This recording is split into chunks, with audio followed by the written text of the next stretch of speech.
Another eventful fortnight in the war in Ukraine is behind us. The Ukrainian army has made notable progress on several sections of the battlefield in the second half of July, while Russia has been trying to regain momentum by advancing in the Luhansk Oblast. The bloody and unprovoked invasion of Ukraine by Vladimir Putin continues. Welcome to another update by Kings and Generals on the war in Ukraine. This update is brought to you by NordVPN, with a new special offer available to our viewers at nordvpn.com/kingsandgenerals. More on that in a second. NordVPN, if you don't know already, is a program or app that runs on your devices to both encrypt all data you send out and to route your data through one of Nord's servers all over the world.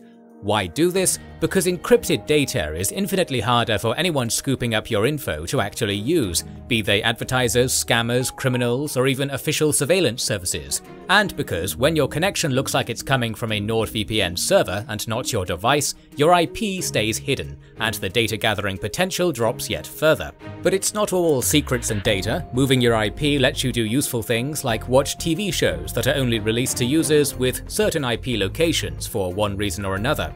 Or do the opposite and browse stuff only available at home while you're away. And that's only the start, but it's time for the offer. By using our exclusive link, nordvpn.com/kingsandgenerals, you can buy a 2-year plan and get 4 bonus months added on top across all of Nord's plans. There's a 30-day risk-free money-back guarantee if you start using NordVPN then decide against it, so there's no harm in at least trying it out. Get that offer and secure your link to the internet at nordvpn.com/kingsandgenerals. As usual, let's start by describing the situation on the battlefield.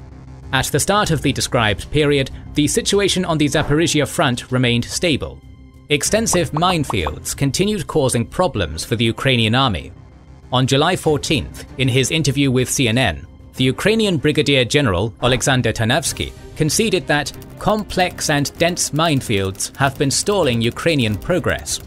It appears that in the very beginning of the counter-offensive, Ukraine wanted to engage in maneuver warfare and achieve a rapid breakthrough by relying on Western-supplied armoured vehicles and tanks. But formidable fortifications, continuous minefields, and a lack of tools to oppose Russian Ka-52 attack helicopters caused painful initial losses.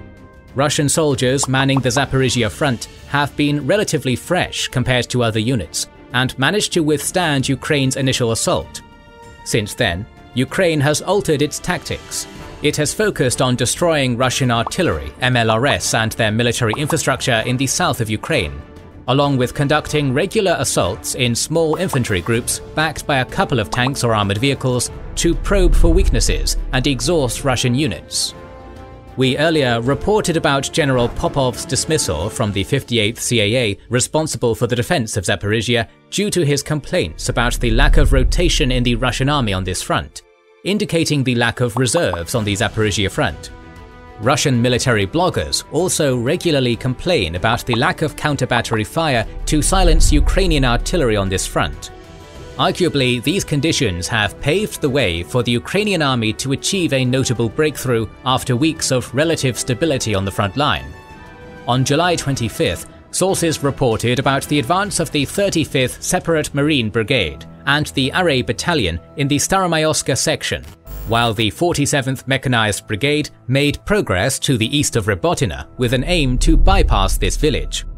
On the 26th to 27th, further advance of the Ukrainian army on the Zaporizhia front was registered. Staromayorsk was liberated, which made the presence of the Russian army in Urozhaina untenable too. On this axis, the Ukrainians will aim to advance towards Staromlynivka, an important transport hub of this area, as an immediate goal. Along with that, the Ukrainian army advanced for more than 2 kilometers east of Robotyne, and for the first time since the start of the counter-offensive, reached the anti-tank dragon teeth of the Surovikin line near Verbova. The AFU also made up to 2 kilometers of progress south of Kamyanska. There are some developments on the Kherson front as well. Towards the end of the month, reports of Ukrainian reconnaissance groups landing on the left bank of the river Konka started emerging. This is further than the Dachi area, where Ukrainian saboteur groups have had a regular presence for months now. Again, this does not mean the start of a full-scale offensive over the River Dnipro. but at the very least, constant Ukrainian activity along the left bank forces the Russians to fix their forces in this area. The fighting has been raging in the Bakhmut section non-stop since November 2022, and the second half of July was no exception. The Ukrainian army made significant gains there too. For days there were reports about back-and-forth fighting in the northern and southern flanks of the Bakhmut section, with the two sides capturing and losing the same areas, including key heights in the south near Klishchiivka. On July 24th, the AFU finally took control of key heights south of Klishchiivka. As of late July, the town remained contested, but control over the adjacent heights arguably means that the Russians would either have to counterattack and retake them or leave Klishchiivka. The Ukrainian command has also claimed liberation of Andriivka in this sector. In the north, Russian sources have claimed that after the deployment of reinforcements, the Russian army managed to push the Ukrainians out of the outskirts of Berkivka, while the AFU took control of an important stronghold northeast of Kromova. Ukraine will continue to push towards the TO513 highway from the north and the south of Bakhmut to make Russian control over the city untenable. The situation on the North Luhansk front remains difficult as the Russians continued to attack. On July 19th, the Russian advance west of Kamazanivka was reported. 2 days later, sources reported about the progress of the Russian army in the Bilohorivka section. By July 25th, Russian troops crossed the Zherebets River and reportedly captured the small villages of Sahivka, Nadia, and Novozhehorivka. The Ukrainian command has refuted this claim, but has been regularly reporting about battles in this section and about the deployment of more Russian units to this area. Some sources have claimed that the Russians had to withdraw from Nadia and other recently occupied areas on this front for an unclear reason. The most logical explanation for the continued Russian assaults on the North Luhansk front, while being on the defensive everywhere else, is the intent of the Russian army to recapture strategic momentum. They are arguably gambling on forcing the Ukrainians to divert units from the Bakhmut section and the Zaporizhia front by making regular assaults and achieving gains in North Luhansk. Some have questioned this logic, arguing that the Russians would be better served by deploying more reserves to Bakhmut and Zaporizhia in order to prevent a further advance by the Ukrainian army. There have been several notable airstrikes and drone attacks closely linked with the situation on the battlefield and with diplomatic developments. On July 17th, Ukraine significantly damaged the Kerch Bridge by reportedly using naval drones. The footage of the Kerch Bridge in the aftermath of the attack showed that one of the road spans had been destroyed beyond repair, while another had been significantly damaged. The railway span has been slightly damaged, but is still operational. It is the second successful Ukrainian attack on the Kerch Bridge since the start of the war, and will cause problems for the Russian military logistics. The Kerch Bridge, which according to the Russian government will be repaired by November 2023, remains one of the two supply lines to occupied Kherson and Zaporizhia oblasts. According to the chief of the Russian Occupation Administration of Kherson Oblast, Saldo, the Ukrainians also launched a missile attack on the Chonhar railway bridge, one of the connection points between occupied Crimea and Zaporizhia Oblast, on July 29th. The image of the railway shows severe damage, which will delay Russia's logistics into the Zaporizhia Oblast. Ukraine will likely continue attacking key supply lines of the Russian army in the Zaporizhia Oblast to delay their logistics. Russia retaliated to the attack on the Kerch Bridge by launching several drone and missile attacks on Odessa. On the 18th, 19th, 20th and 22nd of July, they carried out several destructive aerial attacks like this, destroying Ukrainian grain depots, the port infrastructure of Mykolaiv and Odessa, civilian vessels, and the Orthodox Transfiguration Cathedral. Ukraine made several drone attacks of its own on Russian military infrastructure in Crimea. On July 24th and July 30th, they also attempted drone attacks on Moscow. On July 28th, the sides exchanged missile attacks on Taganrog in Russia and Dnipro in Ukraine. One of the causes of increased aerial attacks, particularly the targeting of the port infrastructure in Ukraine, was the Russian decision not to renew the grain deal on July 17th. Russia has accused Ukraine of using the Black Sea grain corridor for military purposes.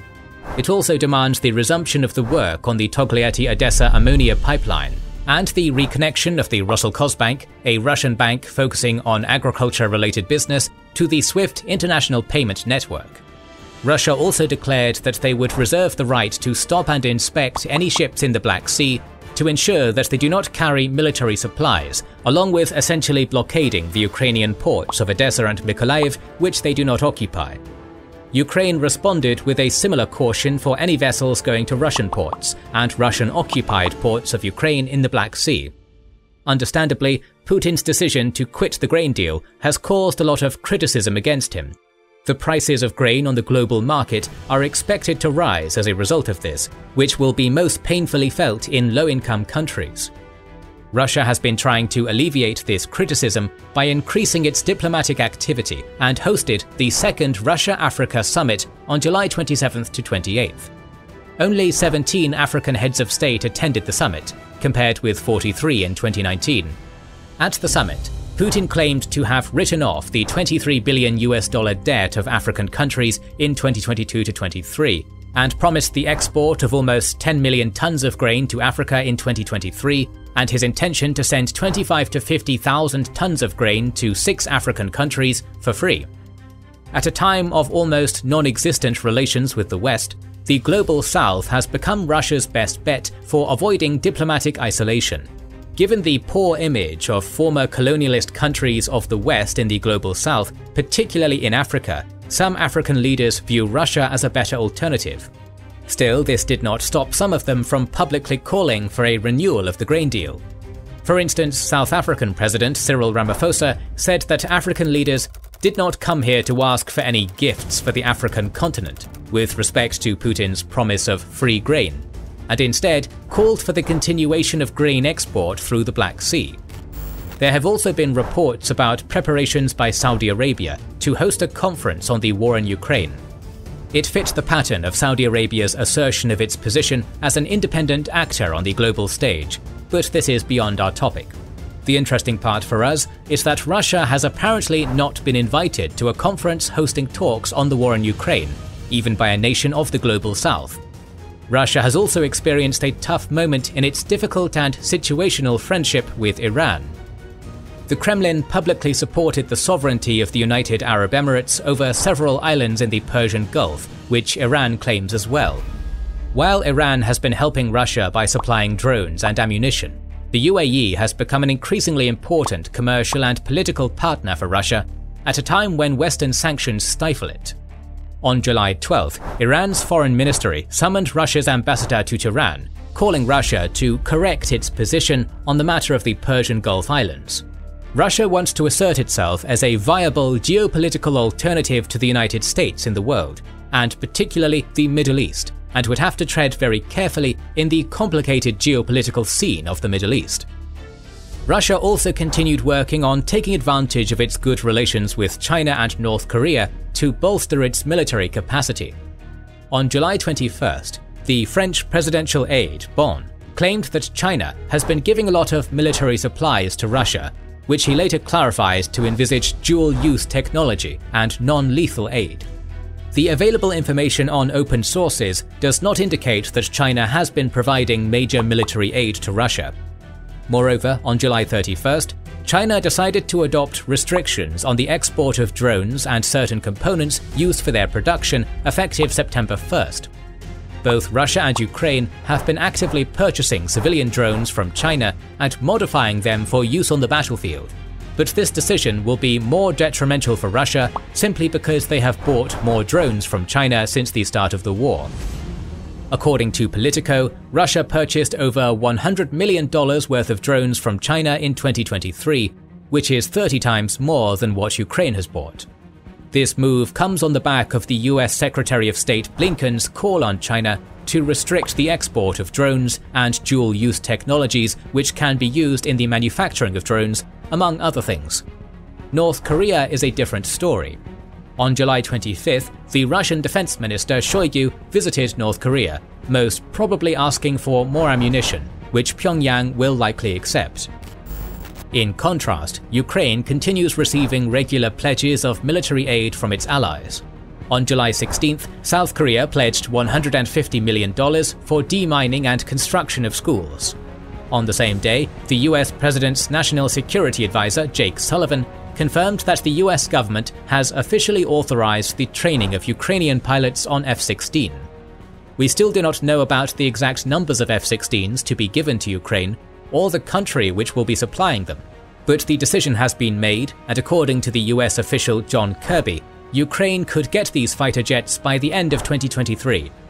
No statements like this have been made on the supply of ATACMS long-range missiles to Ukraine. On the contrary, the Washington Post reported that the Biden administration does not intend to send ATACMS to Ukraine at this point. The Ukrainian government will continue trying to persuade the US government to change its stance on this matter. On July 18th, the Benelux countries promised to give refurbished M113 armored vehicles to Ukraine. On July 19th, the United States announced another military aid package to Ukraine worth $1.3 billion, consisting of 4 NASAMS systems and its munition, 152mm artillery shells, demining equipment, Phoenix Ghost and Switchblade drones, precision munition for aircraft, radio-electronic warfare tools, 150 fuel trucks, tactical vehicles for vehicle evacuation, and secure communication tools, while the USAID chief Samantha Power promised $250 million to support Ukraine's agriculture.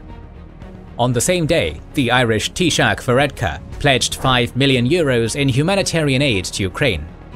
On July 20th, it was announced that Germany gave its first 10 Leopard 1A5 tanks, along with 20 MG3 machine guns for armored vehicles, 155mm artillery shells and smoke ammunition, trailers, border protection vehicles, surveillance radars, 16 Zetros trucks, 80 recon drones, and so on.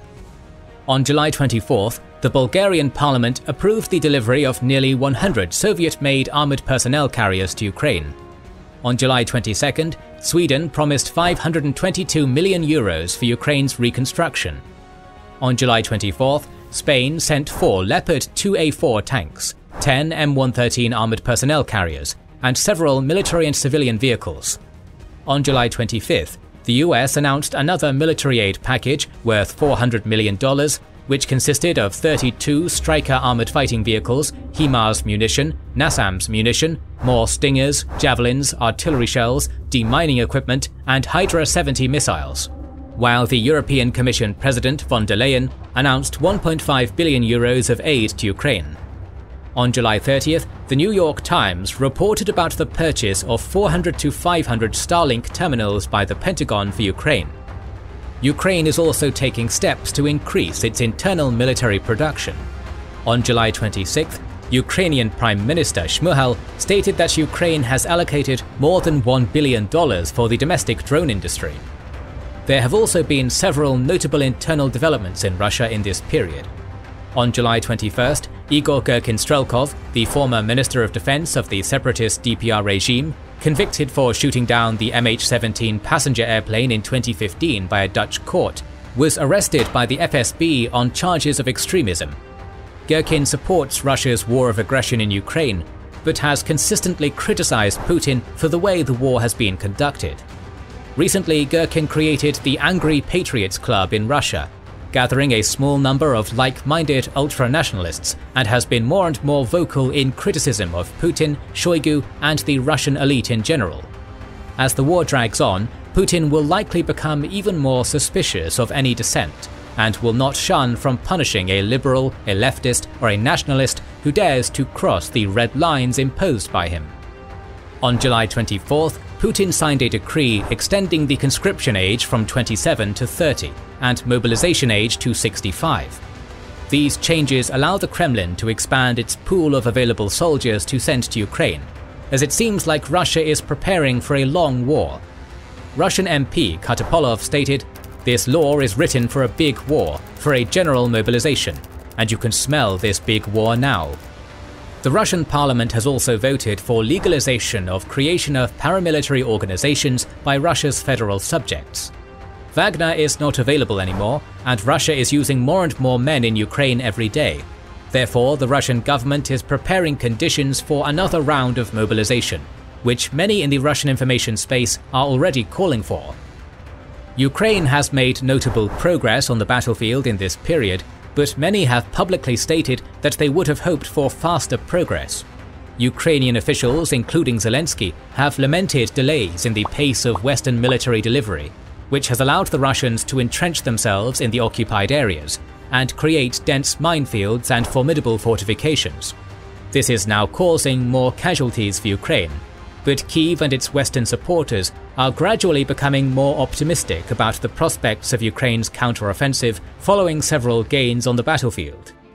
Let's look at the visually confirmed losses on both sides, brought to you by the Oryx blog as of July 31st. For Russia, these are 2,187 tanks, 4,421 vehicles, 244 command posts and communication stations, 836 artillery systems and vehicles, 251 multiple rocket launchers, 84 aircraft, 100 helicopters, and 277 drones. For Ukraine, these are 592 tanks, 1,823 vehicles, 16 command posts and communication stations, 351 artillery systems and vehicles, 50 multiple rocket launchers, 69 aircraft, 31 helicopters, and 156 drones. Our series on the Russian invasion of Ukraine will continue, so make sure to subscribe and press the bell button to see it. Recently, we have started releasing weekly Patreon and YouTube member exclusive videos. Join the ranks of patrons and YouTube members via the link in the description or by pressing the button under the video to watch these weekly videos, learn about our schedule, get early access to our videos, join our private Discord, and much more. Please consider liking, commenting, and sharing, it helps immensely. This is the Kings and Generals channel, and we will catch you on the next one.